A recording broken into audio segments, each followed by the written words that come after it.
so on.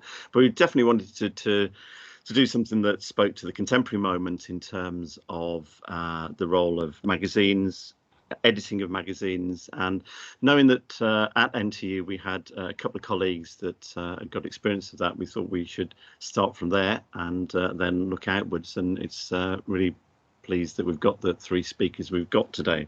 So I'm going to introduce it. The format is they're going to speak for about 10 minutes, and then I'm going to kind of ask some questions really of them, and after a while we'll open it out. If you want to ask any questions, we'll get to that, put them in the chat function in Teams, or when we get to kind of a spell that's slightly more open, we'll put your hand up and we'll see how we go. Okay, so just to introduce the three speakers we've today. Andrew Thacker, Senior Lecturer in Creative Writing and English at NTU. His two collections of poetry are published by Shearsman, and he's written the first critical book about the poetry of Adrian Henry, published by Greenwich Exchange in 2019. He's the co-editor of Urbaci, and co-editor and co-publisher at Urbaci Press. He's also the editor of the blog sign M58. So Andrew's going to go first. Our next second speaker will be Rory Waterman. Rory's Senior Lecturer in English and Creative Writing at NTU. His three collections of poetry are published by Carcanet, and he's also written three monographs on 20th century and contemporary poetry, and edited several anthologies and a book of essays on the Supertramp, W.H. Davis. He's the co-editor of New Walk Editions, which grew out of New Walk magazine, which he founded in 2010. Naush Sabah recently completed an MA in creative writing and now works as a freelance writer and editor. In 2019, she co-founded Poetry Birmingham Literary Journal, which was shortlisted in the Best Magazine category of the 2020 Saboteur Awards. Her short play Coins was staged at the Rep, that's the Birmingham Rep, if you don't know it, and was longlisted for the Pint-Sized Plays competition 2019. Hereditary Astinome, is that right? Astinome, a double micro pamphlet box set, was published by Legitimate Snack last year, and she's a trustee at Poetry London and co-founder and editor at Paulina Press. Okay, so I'm going to pass over, and Andrew, off you go.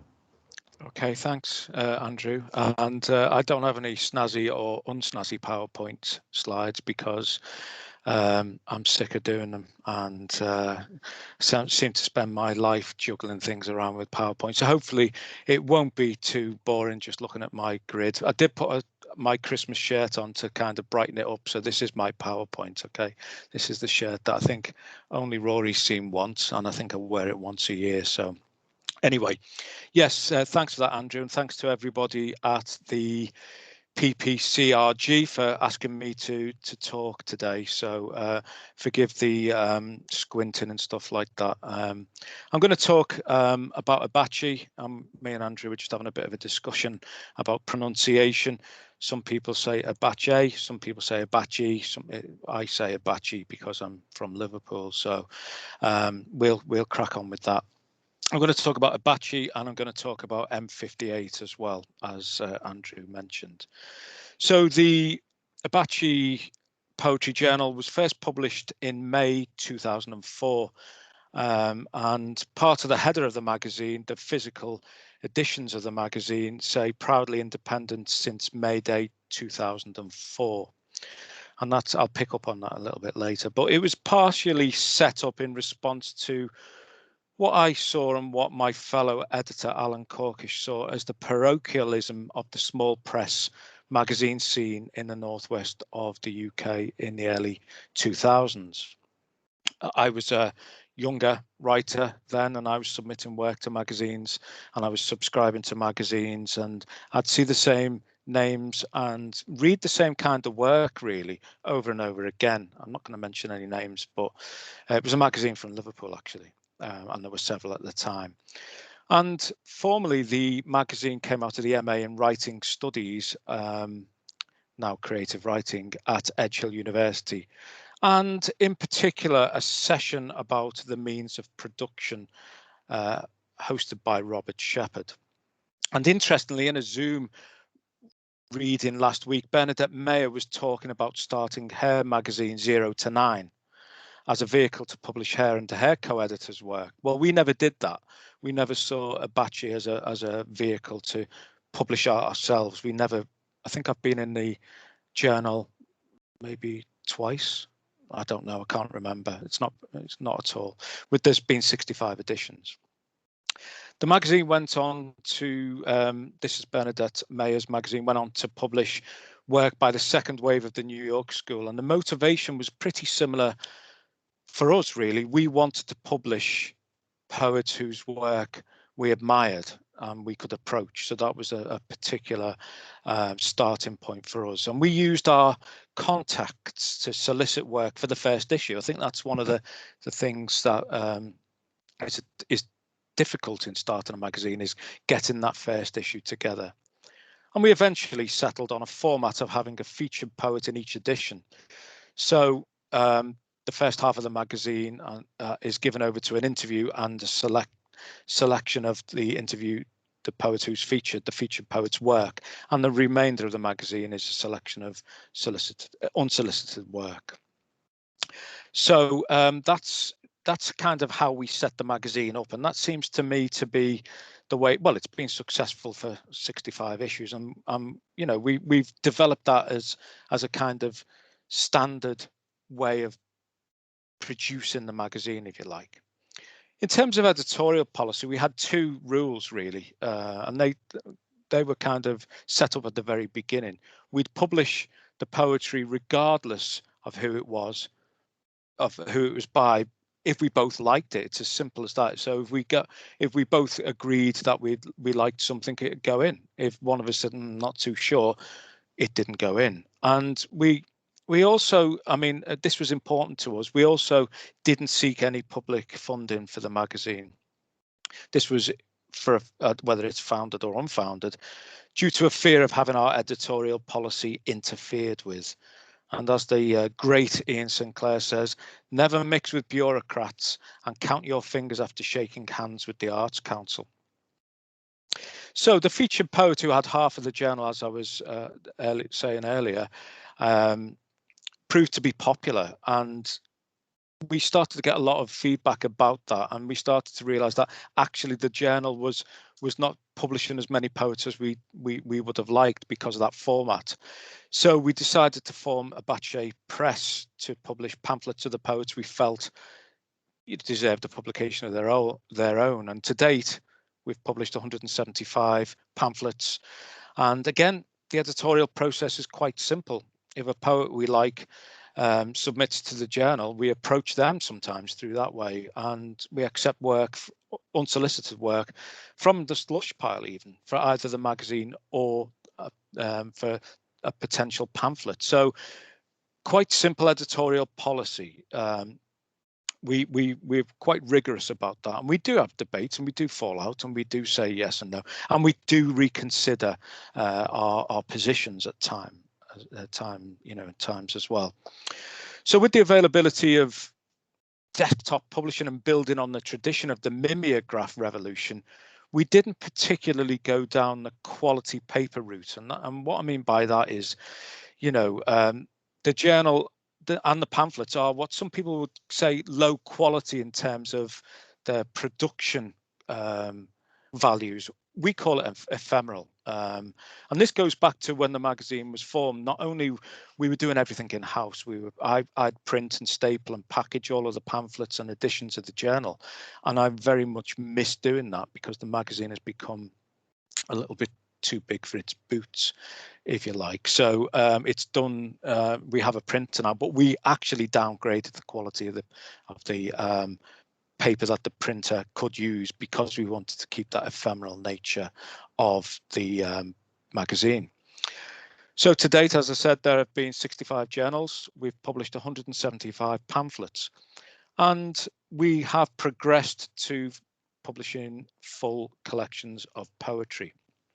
We've published 52 full collections in various sizes, A4 down to A6, but mainly A5.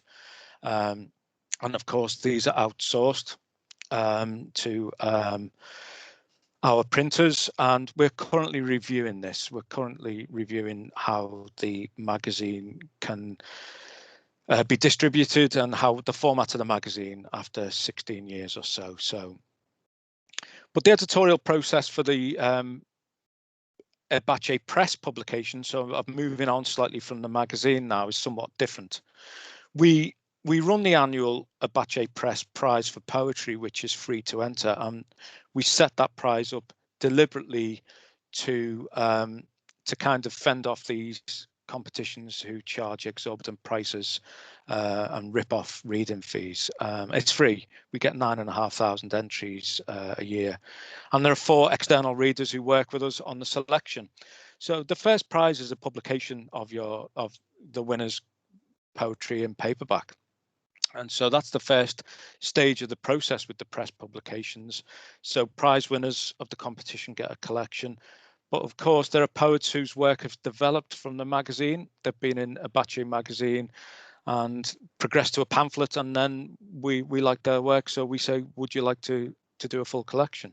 And that's probably the most rewarding aspect of the publishing process for us.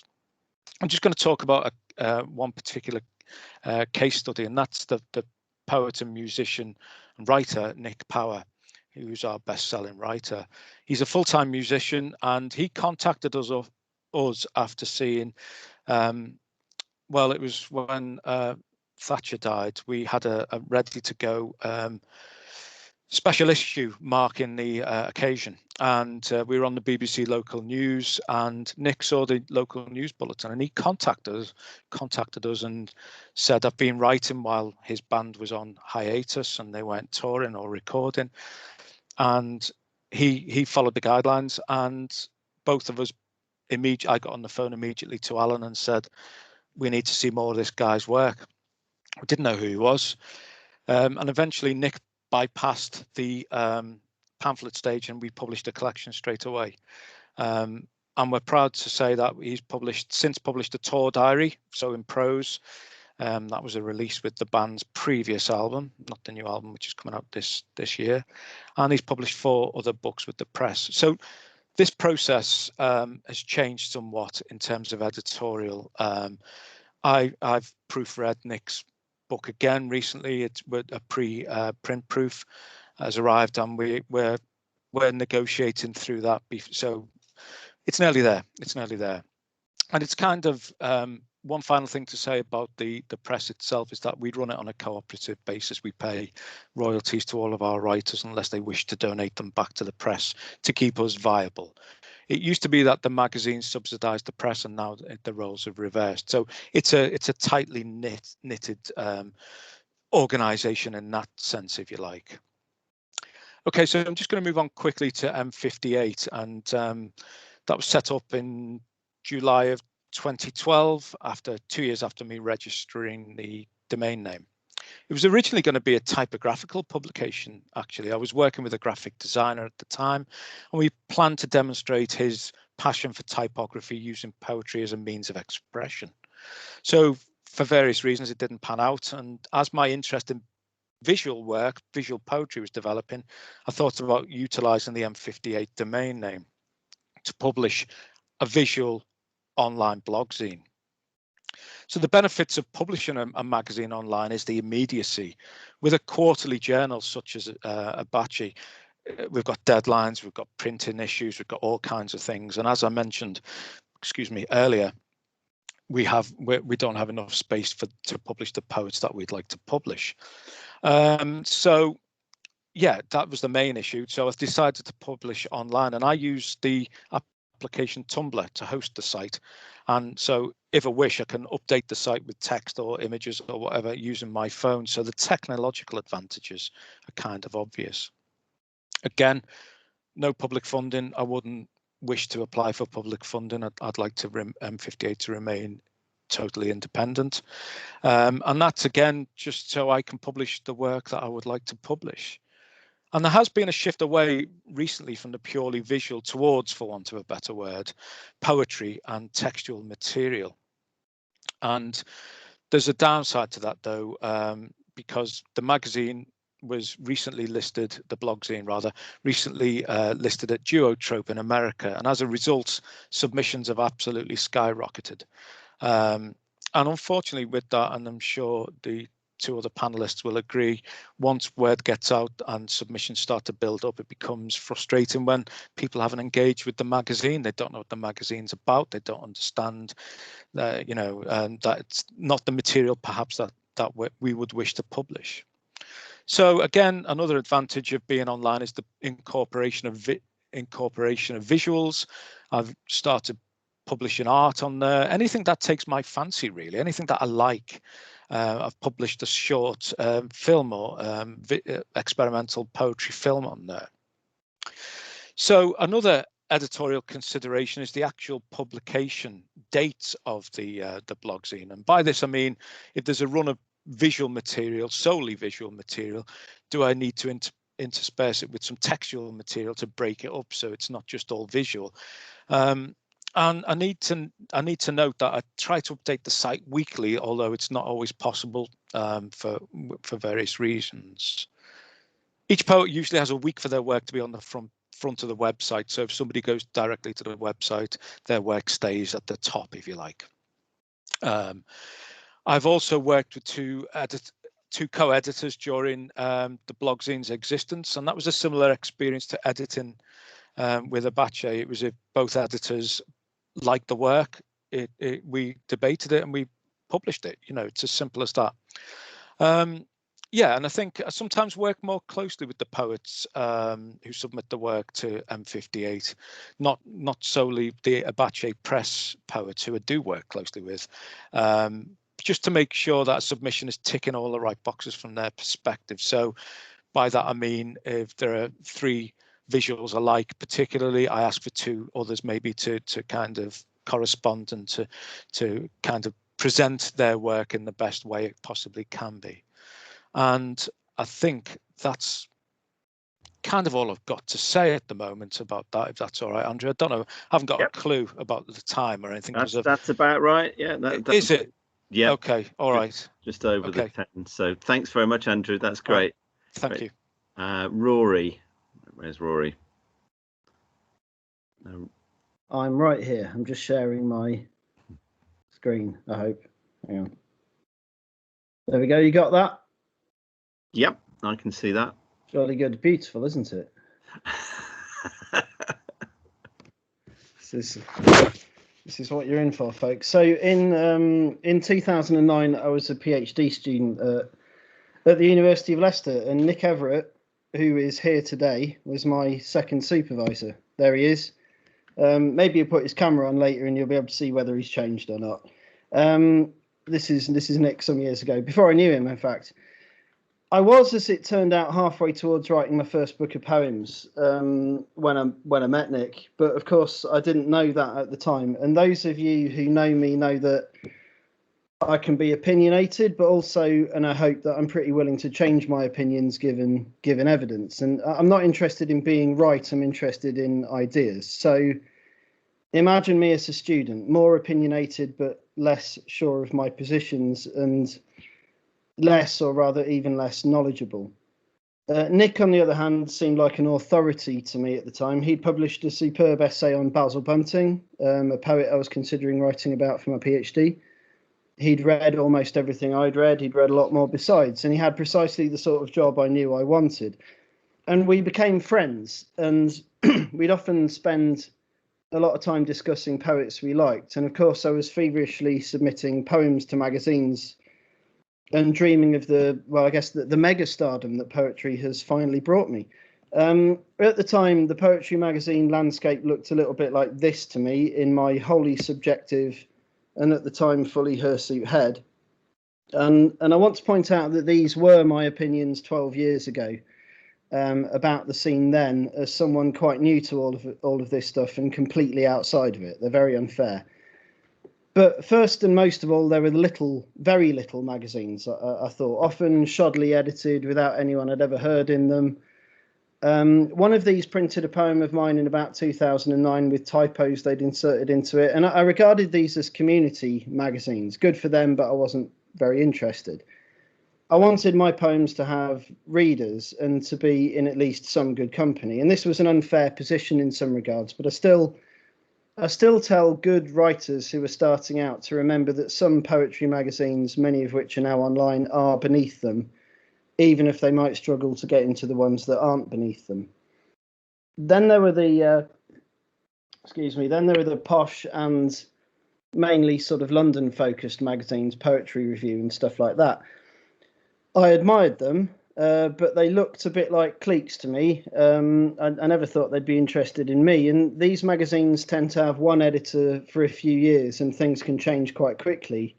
But that's how it looked to me at the time. Then there were the magazines I couldn't submit to, couldn't submit my own work to, though I admired some of them a lot. And then there were the few magazines that I always enjoyed. The two that stood out were, and with augmentation still are, the above group would include Mislexia, Banipal and magazines like that, of course. But the magazines that I particularly enjoyed, two of them stood out at the time, and with some augmentation, this is still true, and they were the Dark Horse and PN Review. And I admired their breadth, depth, and principles. Both of them had strong-voiced editors and a willingness to be adventurous in what they published. But there didn't seem to be that many magazines like that, ones that seemed to put the art first, that were heterodox and Catholic, and were prepared to make claims for and about poetry or allow claims to be made. And I don't know why there's a load of whistling outside, but apologies for that, if you can hear it. So I'm not sure whether it was Nick who suggested we edit a new magazine or whether I did, but I definitely thought that with Nick's knowledge and stability and my and whatever I had, that we'd be in a good position to do a decent job. We might be able to join that final slim category, open to poetry, at something approaching its broadest between the two of us, and yet grounded in the ecumenical principles of two editors with different enthusiasms and the desire to find new ones. In any case, I'd learn a lot, and to some extent, I'd just be formalising the conversations I'd often had with Nick about poetry around the continual project. Very exciting. Needless to say, we had no idea how to put together a magazine, but we worked it out and we planned the first issue for almost a year.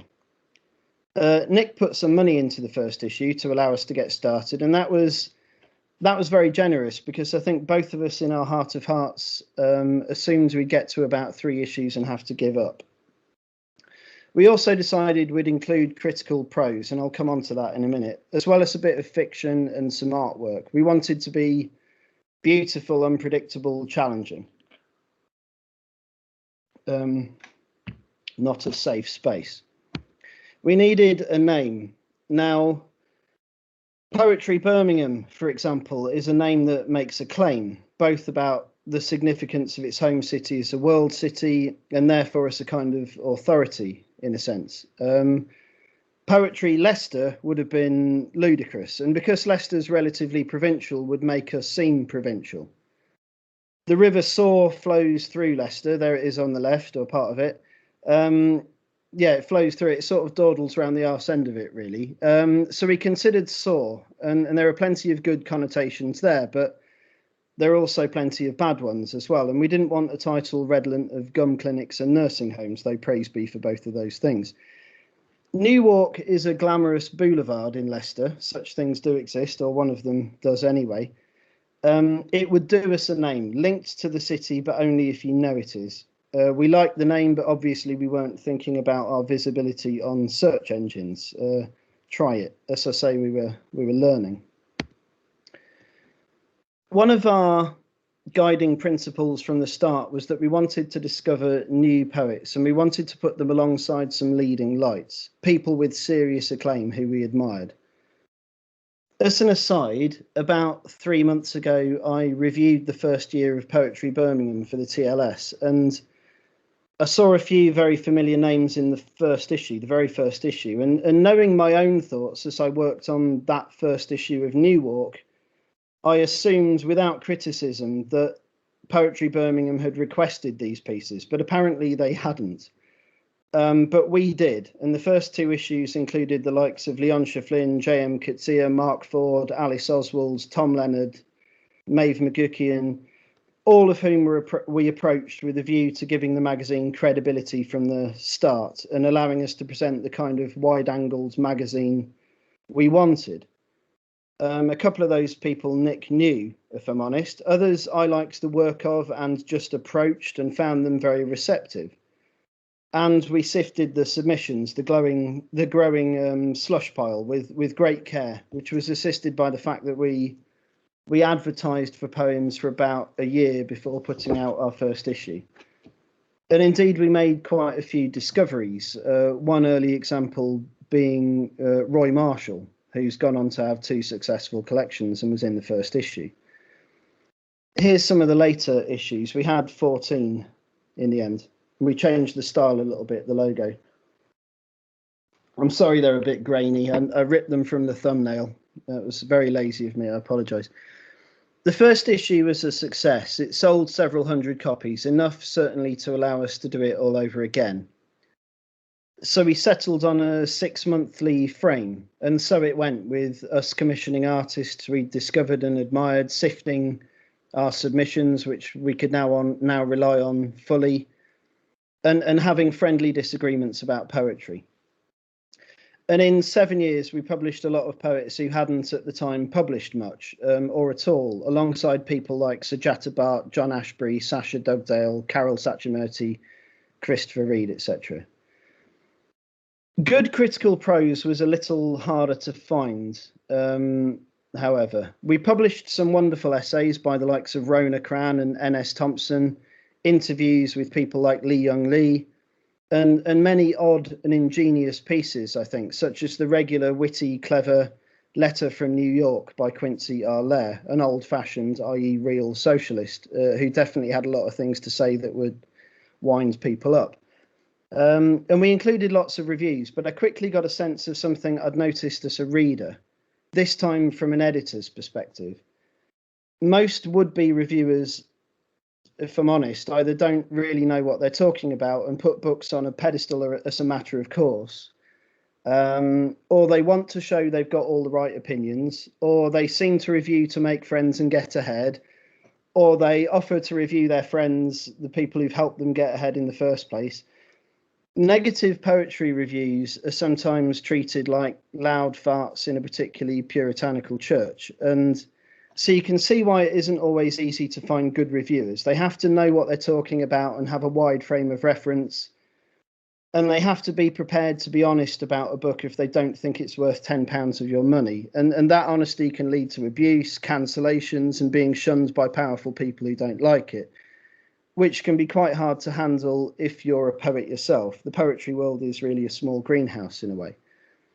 But there's another matter too. Most reviews have to be commissioned and don't come in on the slush pile. So you have to take or work with what you're given by whomever you approach. And when you can't pay or can only pay a pittance, you don't always get your pick of reviewers. Poets want to be in good company generally. Good reviewers usually want to be paid, even if it's a token sum. So we ended up with a core group of reviewers we could trust. But I think our review section could have grown stronger faster if we'd been in a position to pay. We didn't want to be beholden to any of the schemes of a funding council, a bit like Andy, really. We wanted New Walk to be as fiercely independent as possible, but this meant we didn't have the money to make this part of the magazine as consistently impressive as the rest of it. Incidentally, I'd like again to commend Poetry Birmingham on that point. They waited 5 issues before turning to include critical prose, and it seems to have really paid off. On the whole, though, the magazine was much more successful than we'd ever dreamed it might be. So why the hell did we stop in 2017? New York magazine then became New York Editions. The magazine was selling well. We still enjoyed doing it. Well, we're both working full-time academic jobs, and most of you know the busyness of the job firsthand. So we didn't feel like we had time to publish a magazine and a pamphlet series. And we'd always wanted to branch out into publishing pamphlets. Doing so provides the thrill of working with fewer poets, ones we especially love, on longer, less ephemeral projects. So rather than simply accepting or almost always rejecting poems, we're working on a typescript with our poets. And It also allows us to pair relative newcomers with well-known poets when that seems like the best option, which is something we did right from the start when we paired Zainab Alak's pamphlet, her first publication in her own covers, with John Moll, a doyen of English poetry. We always publish 2 pamphlets at a time and retain a magazine-style subscription system. In terms of working with poets we admire, and developing new admirations, which is the best thing about being a poetry editor, editing pamphlets just gives you more time at the good bits of the job.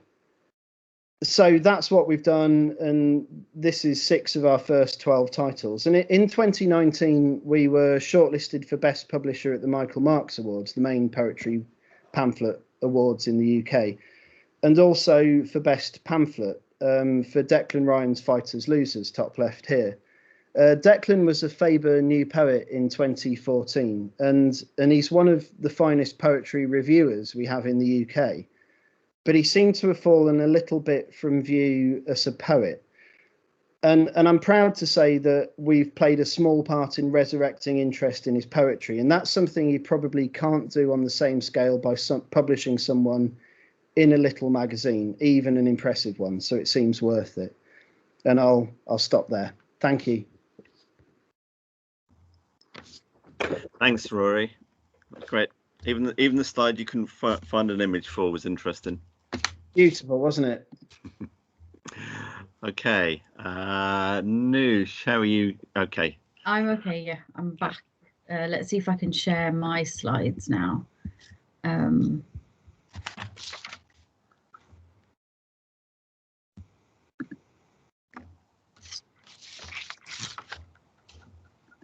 I feel like I'm going to be covering a lot of the same ground, but from the position of a novice and someone who's less experienced. So can you see my slides now? Yes. Okay, cool. So yeah, we started Poetry Birmingham Literary Journal in April of 2019. I was doing an MA at Birmingham City University at the time under the brilliant critic and poet Gregory Ledbetter. And so I was very new to the whole area of contemporary poetry publishing. Poetry had always been something that I liked quietly and privately to myself, and was quite a casual reader of it. I wasn't reading a lot of contemporary poetry, I have to be honest. I was reading the Romantics and the Victorians and older stuff. I wasn't even reading a lot of the modernists at that point before I started my MA. So that was the sort of poetry that I liked and was reading, and I was writing terrible stuff myself. But then eventually started this MA and started taking it all a bit more seriously and started reading more contemporary poetry. And so during that period, I was looking at Birmingham and thinking, well, there's not really anywhere where I sort of feel like I can fit in contemporary poetry. Birmingham's got a lot happening. There's lots of poetry nights, open mics. There's a festival. There's the Verve Poetry Festival, which is great. There's Birmingham Literature Festival. But a lot of the regular stuff that was happening was more spoken word oriented. Is that sort of poetry, and I felt that's not for me. And Verve was just sort of beginning to publish pamphlets, and Emma Press was publishing some pamphlets, but a lot of children's fiction and stuff too. But there was this gap of a periodical that publishes contemporary poetry regularly that just didn't exist in the city. And I was a member of the Poetry Society, so I was reading the Poetry Review. I was reading things like Poetry London and Poetry Wales at the University Library, and reading PN Review and thinking, why doesn't this exist in Birmingham? We're the second city, and there's all this other poetry stuff happening, and we're interested in poetry as a group of us. Why don't we set one up? So I'd often say that on our little walks from the university building to the Victorian pub across the road, where we'd go and talk about poetry and moan about things and talk about the work that we were doing. And one day my friend Adrian said, well, why don't you do it today? Why not set it up today? Because I'd always say, Poetry Birmingham should exist, and we're going to call it a literary journal, as a little subtitle in italics, so they take us seriously, and don't just assume that we're this rubbish little mag in Birmingham, and it's, you know, we're the sort of people that would only be interested in spoken word and things like that, because that's all that, you know, I sort of saw people like me doing as well. So there was a bit of that too. There was a bit of staking that claim to try to live up to it and have people take us seriously. And in the background of the slide, you can see our old logo that Adrian made, that we'd switched the colours on for every issue, and our new typographic one that we've started using after issue 5. But whilst I say that, I should acknowledge what there was actually in the region and in Birmingham, because even though I had this idea of, oh, there's nothing in Birmingham and we should make it, there were a few things. Ad Alta is the Birmingham Journal of Literature that is published annually out of the University of Birmingham English department. But I saw that as, you know, that's a very academic sort of thing, and it's not dedicated solely to contemporary poetry. So that is there, and that's their recent issue, Communities. And there was also Bear Fiction magazine, which sort of did fit into that, you know, small mag kind of space, but had stopped publishing, I think, a year before we came up with the idea for Poetry Birmingham. That was edited by Robert Harper, and I think that's their last issue there. And there's Under the Radar, which is published by Nine Arches, and that's out of Coventry Rugby.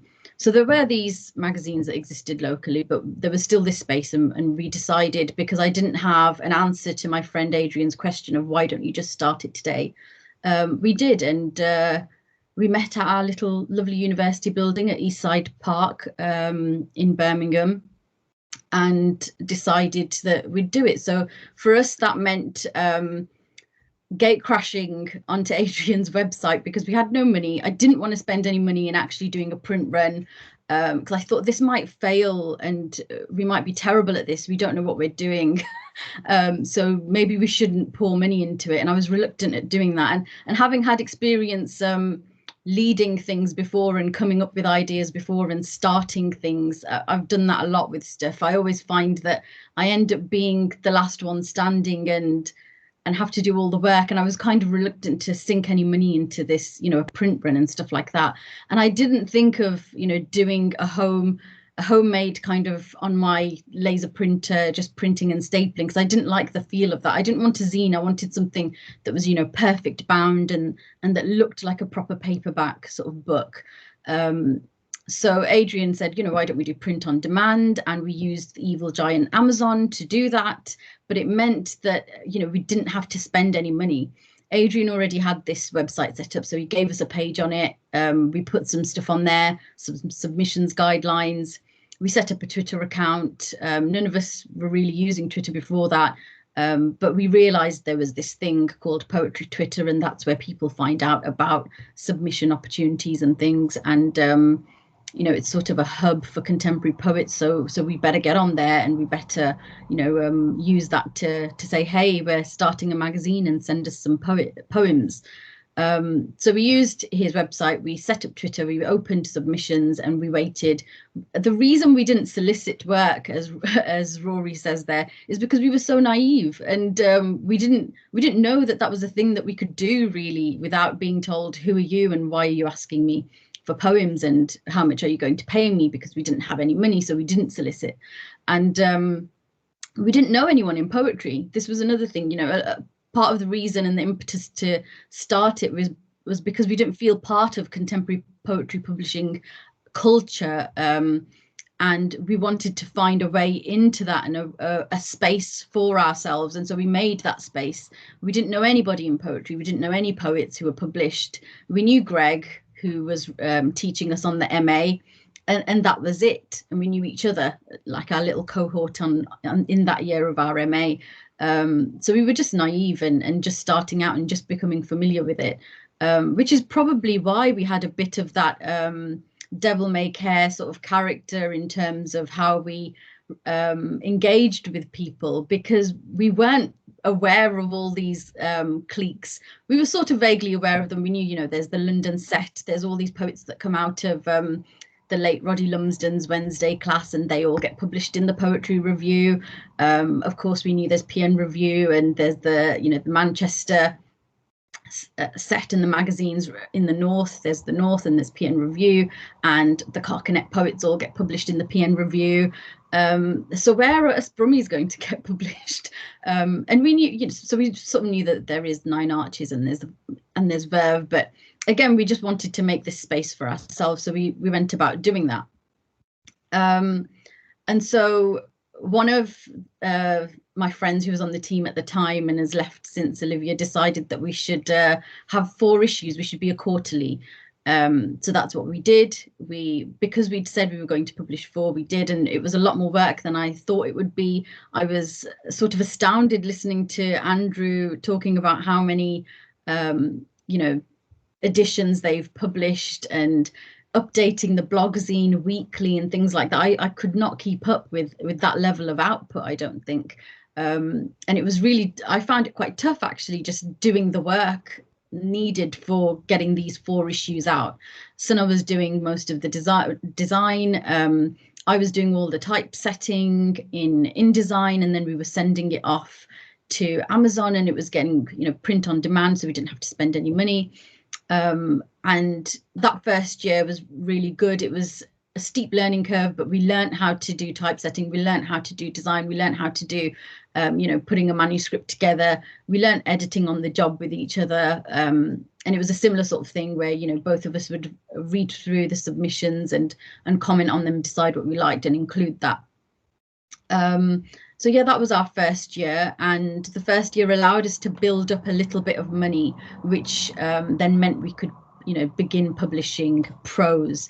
We wanted to publish prose from the beginning, from issue 1, and the issue 1 editorial talks about that, wanting to publish reviews and criticism. And it also sort of talks about the same sort of, you know, we had the same sort of view of poetry publishing culture that Rory sort of talked about, in terms of looking at what else was out there and thinking, you know, well, you know, there's lots of reviews that just read like extended blurbs, and that's something I mentioned in our current issue, and I find that quite boring, and I want, you know, something a bit more, you know, challenging and interesting and robust, and, you know, that's a bit more opinionated and a bit more daring than that. There was a lot of that, so we were thinking about that and wanting to bring different, newer, fresher kind of perspectives to things. And we knew very much that, you know, all the big name poets, as people often refer to them, they're all going to get published in Poetry Chicago and Poetry Review anyway, or in PN Review. There's no point us trying to curry their favour and try to publish them. What can we do that's a bit different? Who can we publish that isn't, you know, being given that space? You know, are there new poets that we can help develop through our, you know, editorial process and stuff, and through getting to know them and you know, looking at their work and talking to them about their work? And so we took very much that you know, the workshop kind of culture that we had with each other into our editorial process, really. Because doing the MA, for me, I really discovered the joy of editing. Before that, I didn't really edit my own work either to the same sort of degree that I do now. But discovering that process of, you know, people actually carefully reading and giving you suggestions and marking up your work and thinking about how, you know, the choices that you make could make it better or could do different things with it, was something that we then took into the editorial process for the magazine. And a lot of poets would remark that that's not something that they get from a lot of magazines. It's either you get a rejection or you get accepted, and that's it. So yeah, that was the process we went through in that first year. And we did want to publish criticism, but of course we were penniless. We didn't have any money to put into it. But slowly, through selling the magazine and putting that money aside, we got to the point where for the second year of publication, we could change things. And so we decided then that we're going to have a little bit of a revamp of the look. So we changed the logo a little bit.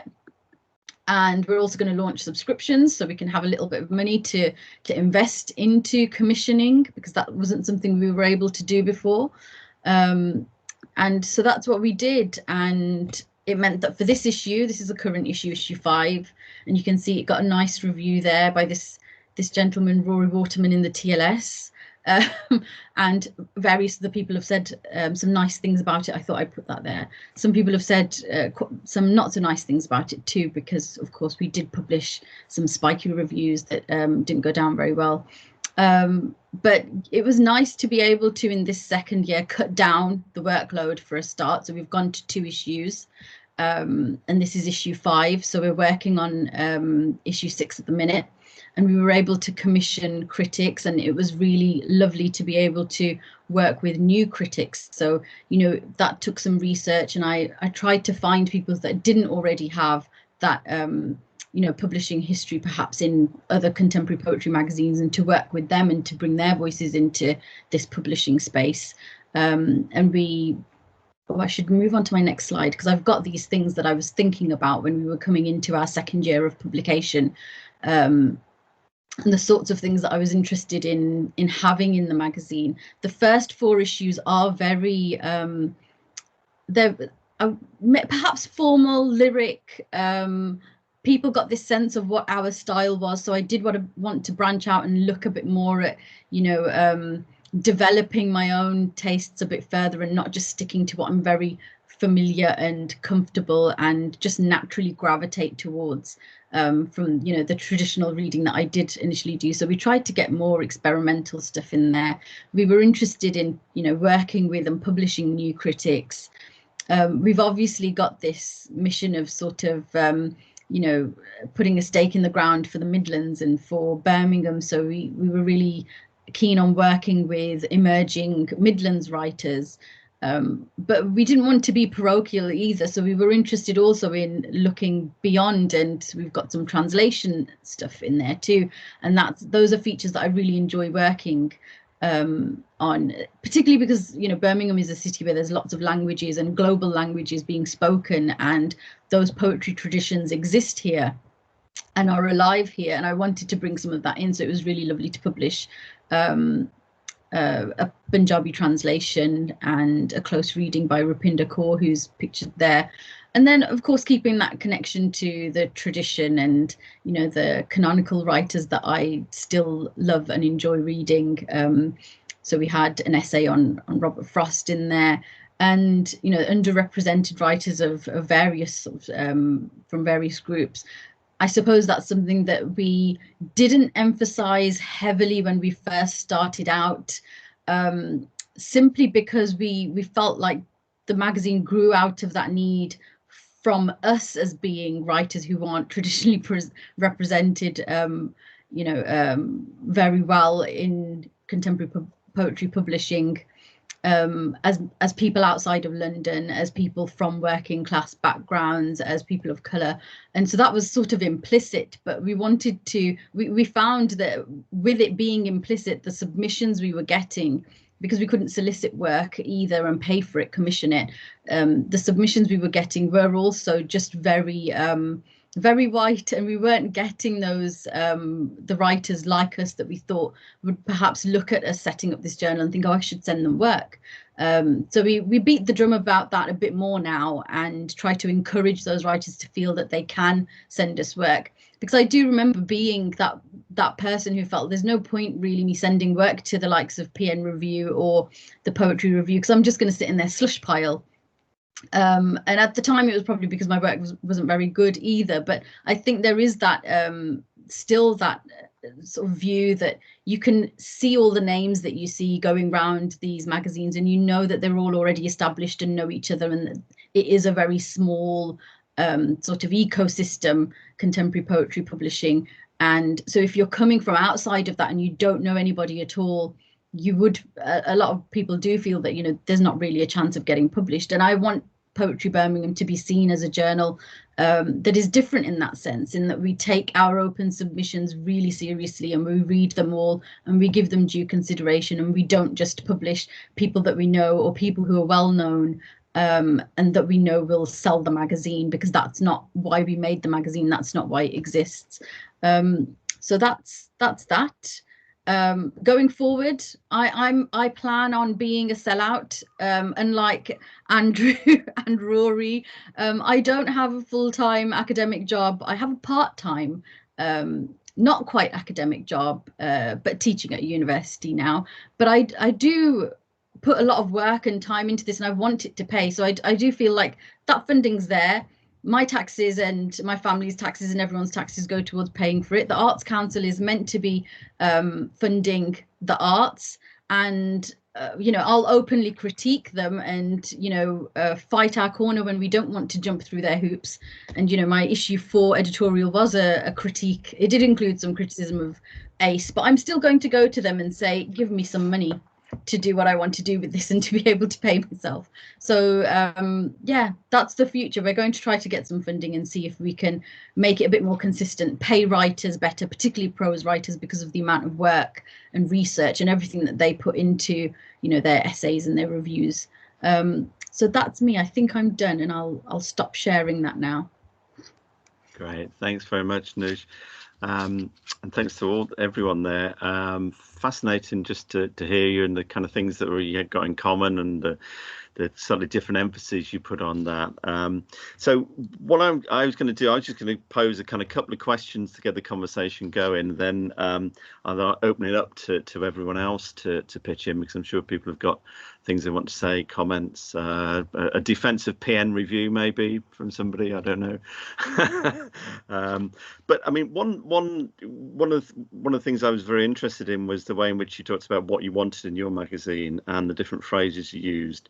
So I'm just pulling these out a little bit from you. I mean, Rory talks about wanting stuff that was beautiful, challenging, unpredictable, and had a wide-angled editorial vision.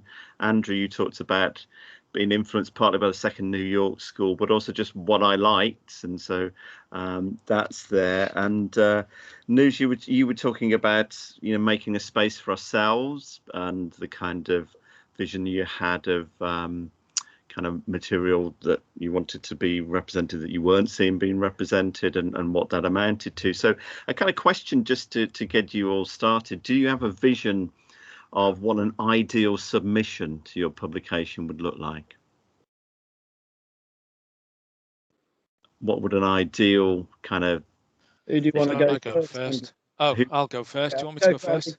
Yeah, okay, cheers. Yeah, I think an ideal submission, thinking about it from a batchy, is where me and Alan don't want to kill each other, really. You know, it's quite straightforward. You know, it's like, bloody hell, that was good. What do you think? Great. Yeah, okay, let's go for it. You know, and I think that goes back to the core values, really, Andrew. It's about, you know, something that immediately grabs your attention. And I mean, I can think of one example, not Nick Power, but Nicole Tiara, our colleague, put some poetry on my desk once, looking for who do you think would like to publish this? And it was Mudnakunu Chinnaswamy. And I said, oh, I really like this. I'm just going to can I just send this to Alan? And within about 2 weeks, we'd agreed to publish the first translation into English of this guy's work. You know, so it's simply one of those moments where you go, oh,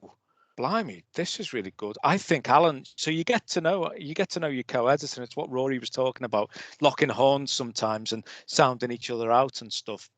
I took a punt and I just said to Alan, colleague of mine's just put this on my desk, what do you think? And he said, blimey, that's really good. I said, it's a translation of, you know, from the Kannada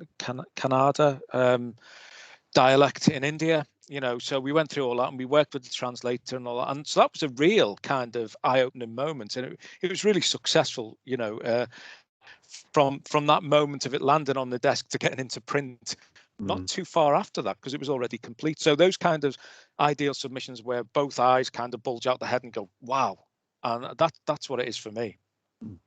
Yeah, I'm happy to jump. I just don't want to. Yeah, Rory, go ahead. Yeah. Sorry. I guess in some ways, our ideal submissions are ones where we do want to kill each other.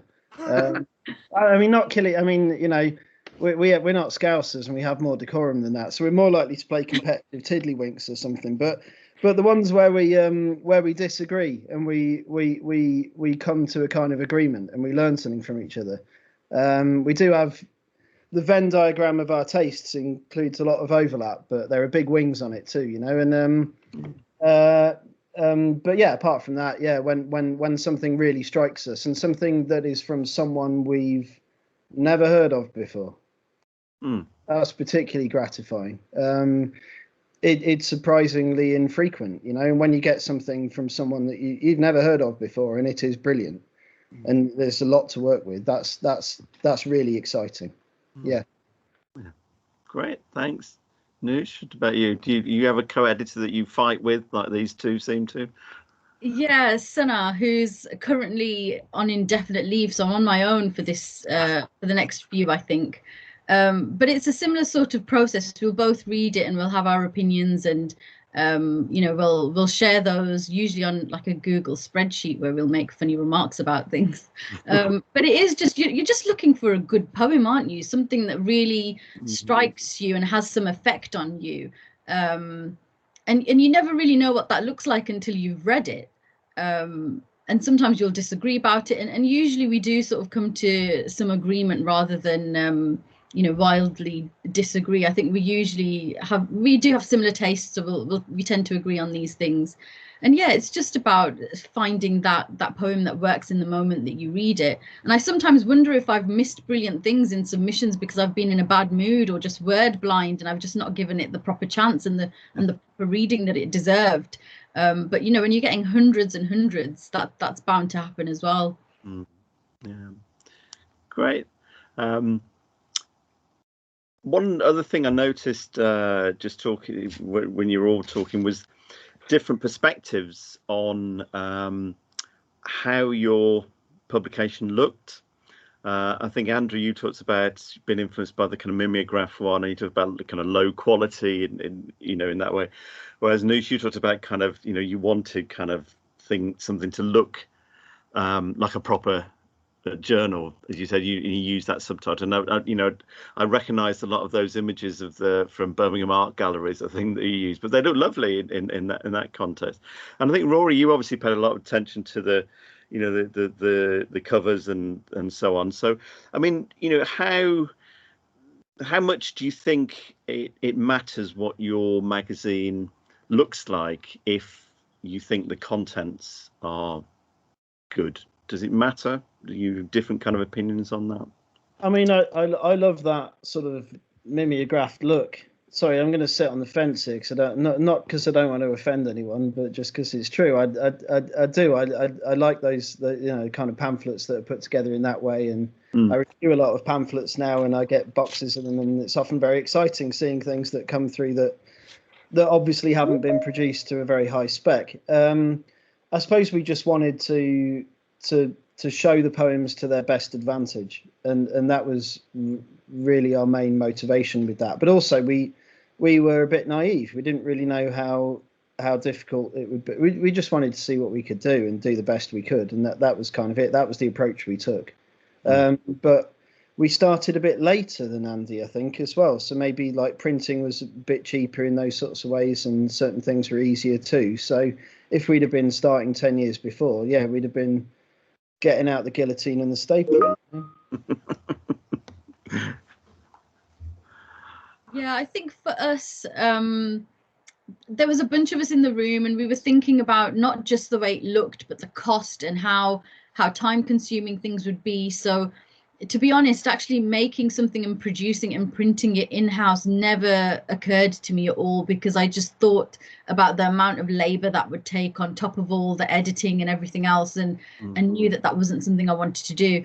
And I think there was also this attraction to, you know, for someone who hadn't really published anything before, the idea of having something that is a proper book, you know, perfect bound, and it's between covers, that really appealed to me. It meant a lot to finally get, you know, the first issue and think, well, this is a book and I made it, and it wouldn't have existed had I not. And so that was special, and I liked being able to do that. And the whole, you know, print on demand model of publishing was what allowed us to do it, because we wouldn't have been able to do it otherwise. It meant that we could do it, and it cost us £1.70 per, you know, just that's the raw print cost, but then you've got all the delivery on top and all your other expenses and stuff too.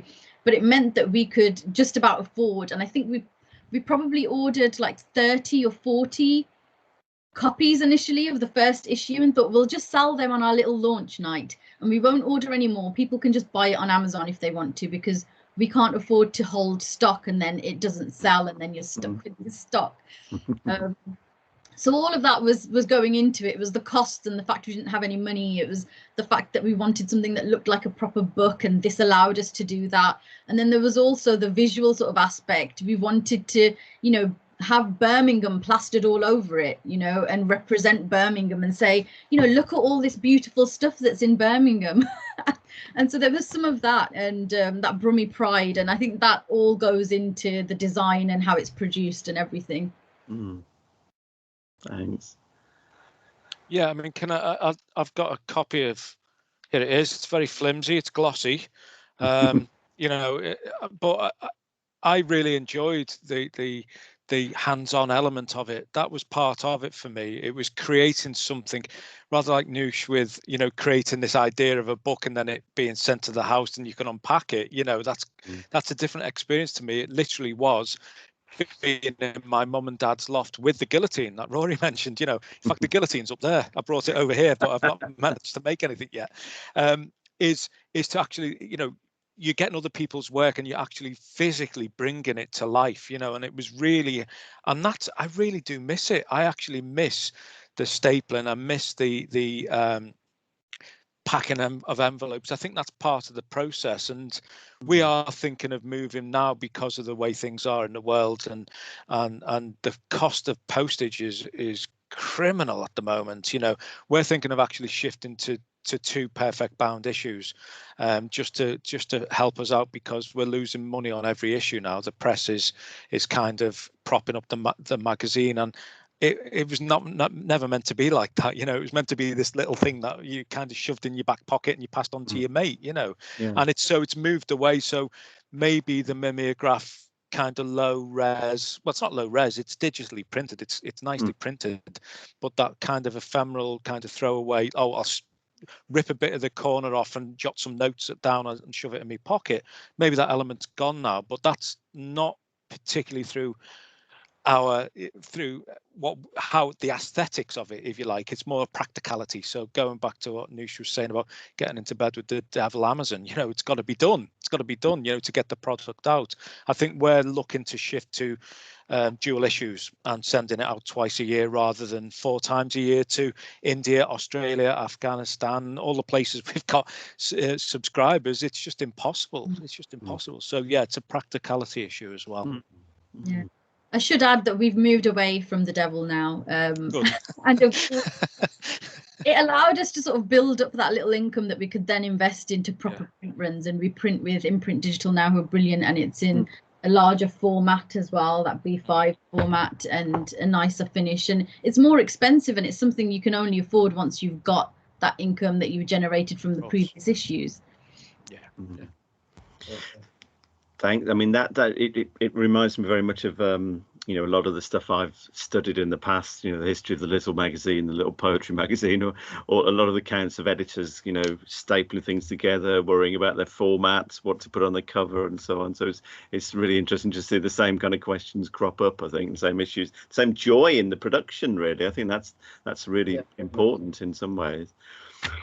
So, I mean, I've got another whole bunch of questions, but I'm going to, you know, I'm aware that I suspect there may be other people. I hope there's other people who want to ask any questions. So over to our audience. Anybody want to pitch in, ask something, or just make a statement?